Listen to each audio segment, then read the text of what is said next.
Hello everybody and welcome to today's lesson. We are going to talk about normal CDF and inverse normal calculations. This is an extension of what we have already previously done as we've talked about normal distributions and the empirical rule.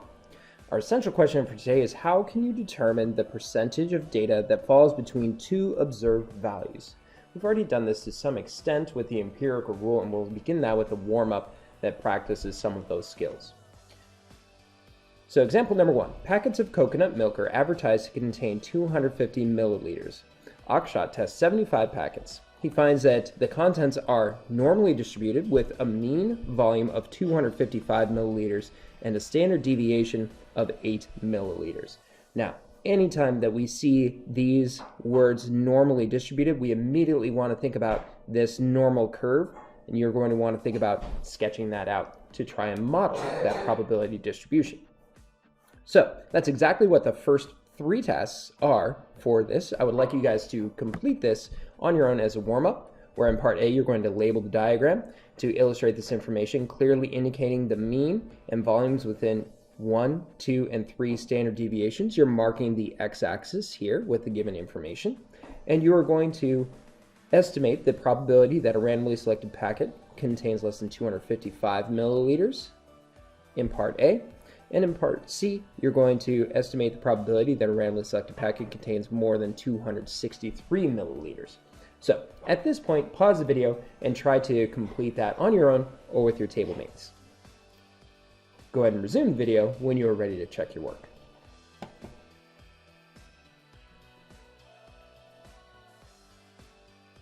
All right, so here's what you guys should have seen as we are writing out our normal distribution curve, labeling each mark with the mean at 255 in the center, and then adding or subtracting 8 standard deviation marks each way. The remaining 2 questions, B and C, should be fairly straightforward. The first one being particularly easy when we're looking at less than 255 milliliters, because that's exactly at the mean. We should hopefully remember that that's going to cut the curve directly in half, and so that space that's represented in this area here is exactly 50% of the distribution. Now, you can write 50% if you want to, but we're going to get into the habit of writing out our probabilities in terms of decimal values like we did with binomial probabilities, and you'll see why as we move on forward. Next, what's the probability that a randomly selected packet contains more than 263 milliliters? Well, 263 is another one that is right at one of our standard deviation marks, so that's this space, and it says more than, so that means we're looking at everything that's to the right. Now, to find this space, what are we going to need to do?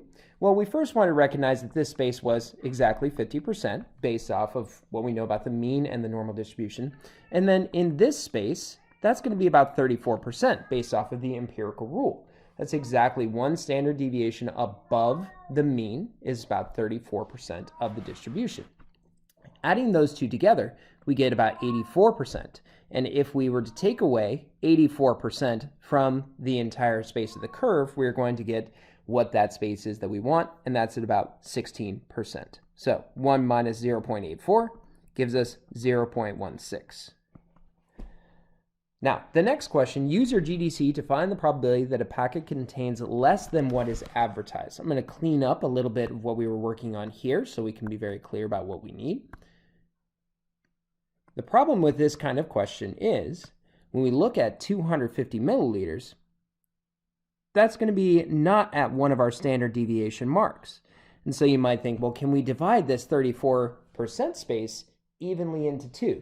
But is this exactly half of the area between this mark at 1 standard deviation away from the mean? No, not exactly. We can see that the area to the right of that cutoff mark is a little bit bigger than the area to the left. So we aren't able to use that fact because that is simply not a fact. So what do? Well, if we are not at exactly one of those standard deviation marks, as we can see here, then we can't use the empirical rule. We have to use something else. So to answer this question, it requires a special calculator function, similar to what we did in the past in the last couple of lessons, where we used NormCDF for distributions that followed a binomial distribution. We have a special calculator function called NormCDF for ones that follow a normal distribution.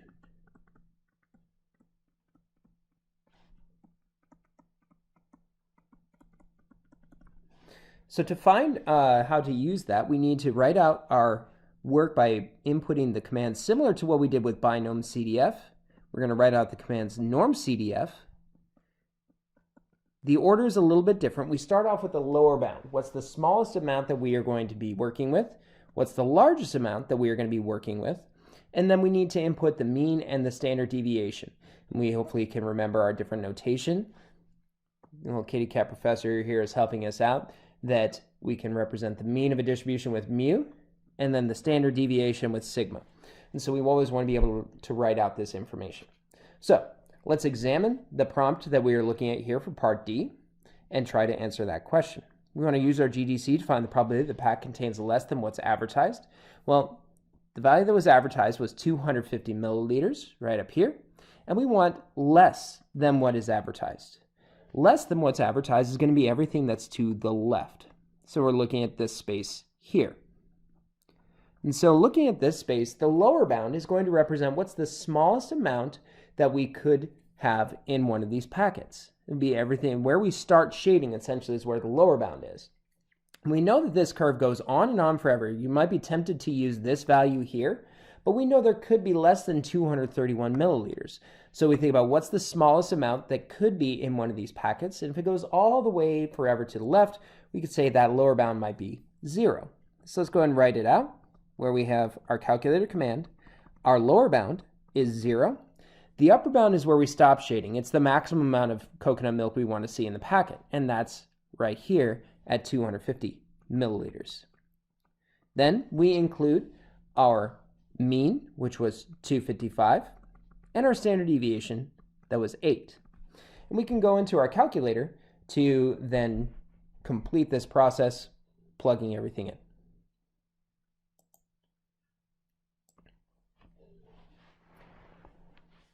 So in a calculator page, we want to do something fairly complicated, and it's going to be in the same spot as our binomial distribution. We go into Menu, choose number 5, Probability, and choose number 5 again, Distributions. This time we're not going to go all the way down to the NormCDF. We are just going to go to option number 2, NormCDF. And we'll see that it prompts us to enter in the lower bound, the upper bound, mean, and standard deviation. Well, the lower bound we said was 0, and then the upper bound, the most amount of milk we wanted to see in the coconut packets, was 250. Our upper bound, or our mean, was 255, and the standard deviation, 8. We hit enter, and we will get our result. Then we have 0.265985, and we want to take this value and we want to round it to 3 significant figures, so that'll round to 0.266, or 26.6% of all packets will have less than the advertised amount of milk in them. We can go back to our notes and write it out.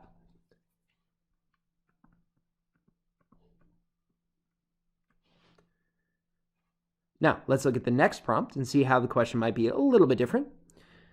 We want to find P of X being greater than 265. Well, P, remember that's probability. That X is representing the randomly selected coconut milk packet, and 265 is the amount of volume of milk in that packet. So we want to always sketch out the normal curve whenever we are working with these. You don't need to write out all of your mean, the standard deviation marks, but you do want to label the mean, 255, and write out your standard deviation. That's going to help you keep yourself organized. And now we see 265. Where is that cutoff mark going to be? We don't know exactly where it is, but we know it's going to be somewhere to the right of 255, so we just make that mark there, 265. And then we have to see what side do we want to shade to see what kind of area where you want to represent. You look at the symbol that's provided for you here. Greater than would represent a right side area. So this is what we're trying to find. What is that space? Well, we can see if we're trying to find the area inside of a normal curve, we can just very simply use NormCDF, enter in our lower bound, 265, and then our upper bound. Now what's our upper bound going to be? Well, as we saw in the previous one, we know that it went forever kind of to the left, and we said our lower bound was the smallest amount of milk that could be in the packet would be 0. The curve goes forever and ever in the positive direction over this way. What do we think about something that goes forever and ever in the positive direction? And that's infinity. But our calculator doesn't know what to do with infinity, so we just have to pick some obnoxiously big number. And so that number might be something like 9,999, just something really, really big, okay? And then we enter in the remaining information that we had. It's still the same mean, 255, and standard deviation. Go back to your calculator and punch it in. So we go into the same spot in our calculator. We go into menu, number 5, probability, number 5, distributions, and we choose number 2, normal CDF. And we want to pause for just a moment and look at the entries here to see why we see this negative 9E999 already preemptively in the lower bound spot. Well, negative 9E999, remember that's negative 9 times 10 to the 999th power. So that's showing an obnoxiously big negative number. So it's like saying your lower bound would be negative infinity. So truth be told, if we wanted to use this value as our lower bound to answer that previous question, we could absolutely do that. And you can see that we would get the exact same result. For the previous question, we had this as our lower bound, and we had an upper bound of 250 with the mean of 255 and the standard deviation of 8. And we do indeed get the same exact result. Okay, so I'm going to use this factoid right here using the 9E99. I'm often going to use that, or just some obnoxiously big positive or negative numbers. Now, let's get back to answering the question that we wanted to look at, where we're trying to find the probability that a coconut milk packet has more than 265 milliliters in it. So again, we go into menu, probability, distributions, choose normal CDF, and we choose our lower bound of 265. That's where we started the shading process. Our upper bound, since it goes forever in the positive direction, we're going to choose 9999. Just lots of nines, obnoxiously big. It doesn't matter how many we choose, as long as it's much, much larger than what our lower bound would be. Our mean was 255. Our standard deviation was 8. We go ahead and hit enter. And there we have our result. 0.106 rounded to 3 significant figures, or about 10.6%.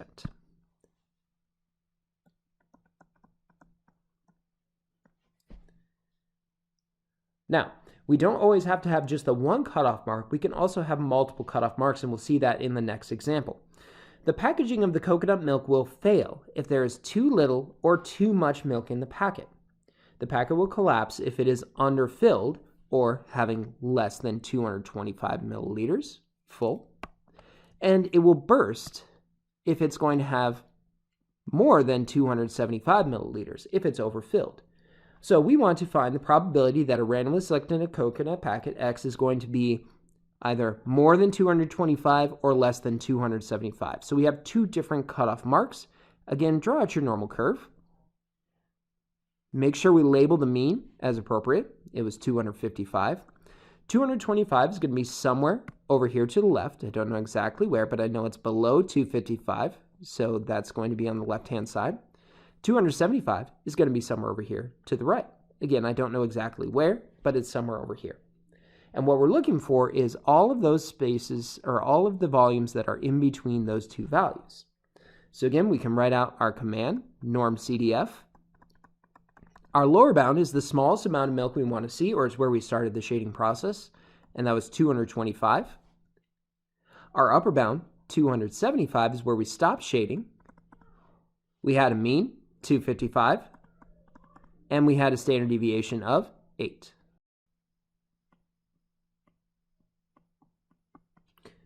Go back over to our calculator and punch it in. Again, menu, probability, distributions, number 2, and enter in everything as we saw. Our lower bound this time, it was clearly defined at 225. Our upper bound was at 275. The mean was at still 255 and standard deviation of 8. We're able to go ahead and hit enter. And we find that 99.4% of our packets, we rounded to 3 significant figures, should fall within these acceptable boundaries where they will not fail. 99.4% or 0.994. So go back in to our notes write out our response, 0.994. Now, the remaining question, hence, find the proportion of containers that will fail. Well, all of this space, this area here, represents the appropriate boundaries between 225 and 275. These are acceptable. They will not fail here. Well, what are we trying to find in this case? We're trying to find the complement if they will fail. We're trying to find the opposite of this.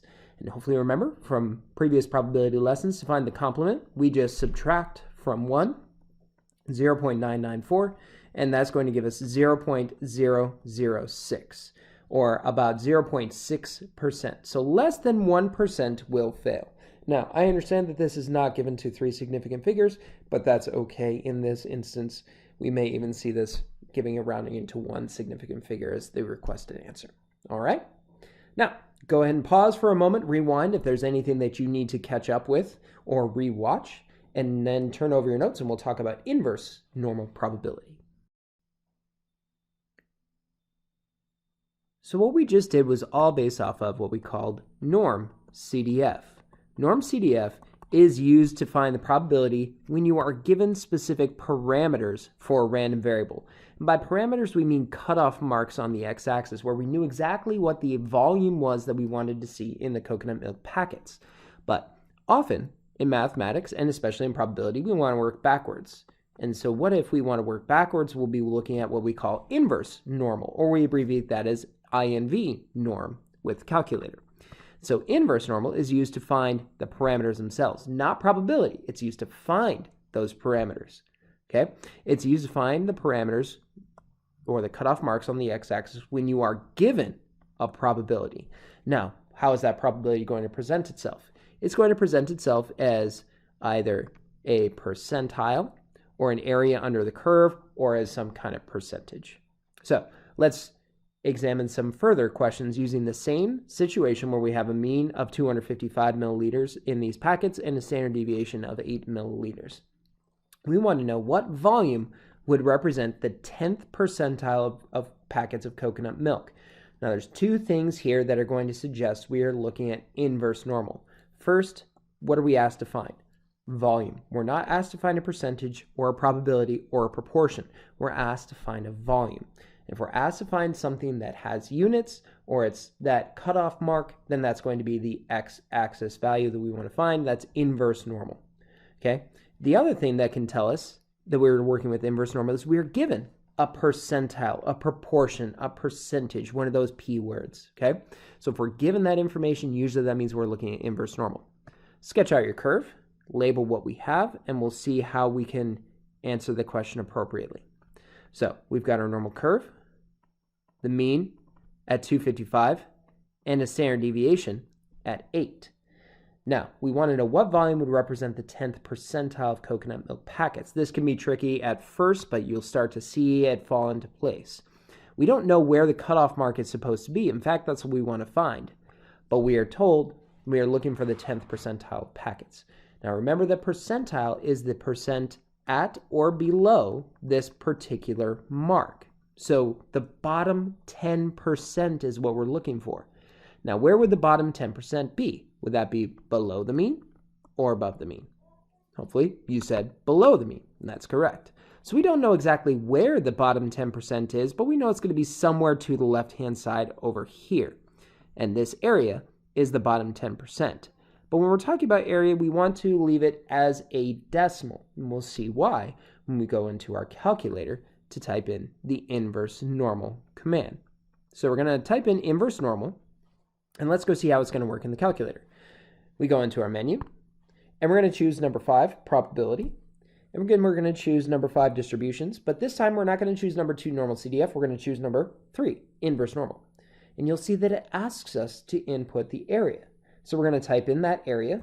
Again, it has to be as a decimal 0.10 or 0.1. If we wrote in 10 as in 10%, then that would give us an error. It doesn't understand that because the area underneath the normal curve must be equal to 1. The remaining information is pretty simple and straightforward. It's the same mean and standard deviation that we have been working with. We go and hit enter, and it's going to give us a number, and you will see that in most cases, it's something that's above 1. And in this, it's 244.7 or if we round that to 3 significant figures, that's about 245 milliliters. This gives us a good opportunity to double check with some number sense and see if this makes sense. So 245 milliliters is the cutoff value that we found. Now, does that make sense? Is that below that stated mean of 255? And indeed, it is. So when we're writing out inverse normal, we want to write out the area as well as the mean and the standard deviation that we did. And we got 244.7, and you can include the decimals here to show that you are indeed rounding to 3 significant figures. And that's our answer. Now, next question.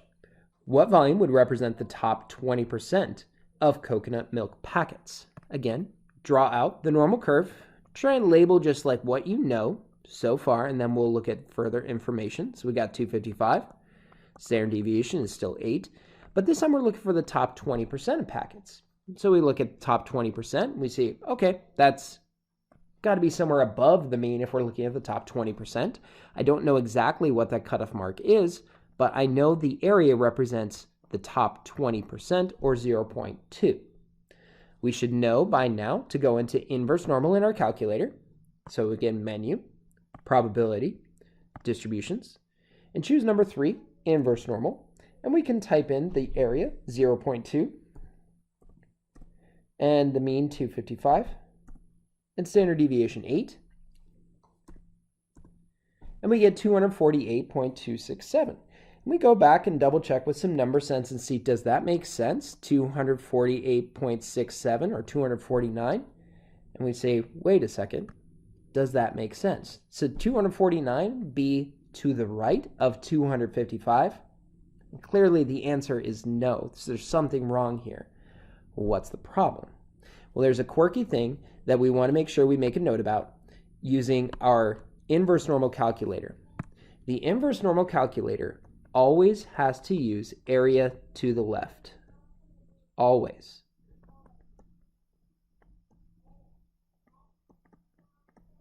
So, what's the area to the left? That's really easy to find. It's just utilizing the complement rule. Well, if we really want to know the top 20%, what's the area to the left of that mark? Well, it's just the complement. It's the bottom 80%. So, if we go back into our calculator now and punch that in, we go again to menu, number 5 probability, number 5 distributions, and we choose number 3 inverse normal. This time punch in 0.8 as our area, 255 for our mean, 8 for our standard deviation. And we see now something that does make sense. This is above the mean, and that's 261.7, or if we rounded that to 3 significant figures, that would be 262 milliliters. Again, writing out our work for this, we do inverse normal. The area that we had to punch in was the area to the left, 0.8. 255 was our mean, 8 was our standard deviation, and that gave us approximately 262 milliliters rounded to 3 significant figures. Last question to look at today. How much coconut milk would be in the packet that is at quartile 3 in the distribution? So again, we have to always be mindful of previous information from past lessons and past units. Quartile 3, hopefully you remember, that is the 75th percentile. Remember, 3/4 would represent about 75%, or about 3/4. And so again, we draw out our normal curve, 255. Standard deviation is 8. Where would the 75th percentile be located? Well, that must be above the mean, because the mean is right at the 50th percentile, but we don't want to see that one. We want to see the 75th percentile, so it's going to be somewhere over here. Now, remember that 75th percentile is always area to the left, so we don't have to subtract from 1.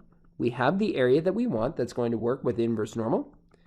And we can go back to our calculator, plugging in our area, our mean, and our standard deviation, and we should get our result very quickly. Again, you can always copy and paste using the calculator as well and just change the information that we need. So I just want to highlight the inverse normal. Since I'm still working the same prompt with the same mean and standard deviation, the only thing I need to do is go back and change the 0.8. I need to change that to 0.75. Hit enter, and there I've got my answer, 260.39, or 260 rounded to 3 significant figures. And we are all done. So, once you've wrapped your head around how to choose between NormCDF and inverse normal, your job is going to actually be really straightforward. And I cannot stress enough how important it is for you to make sure every time you see that normal distribution keywords, you draw the picture. So let's sum up our notes by answering these or filling in these last few blanks. Always make a sketch to illustrate the information that you have given. It provides work. It's a method point. It helps you. It's a good concept, and double check. It gives you some number sense to make sure you know you're doing something correctly. Also, always use the area to the left when using your GDC, okay, for inverse normal.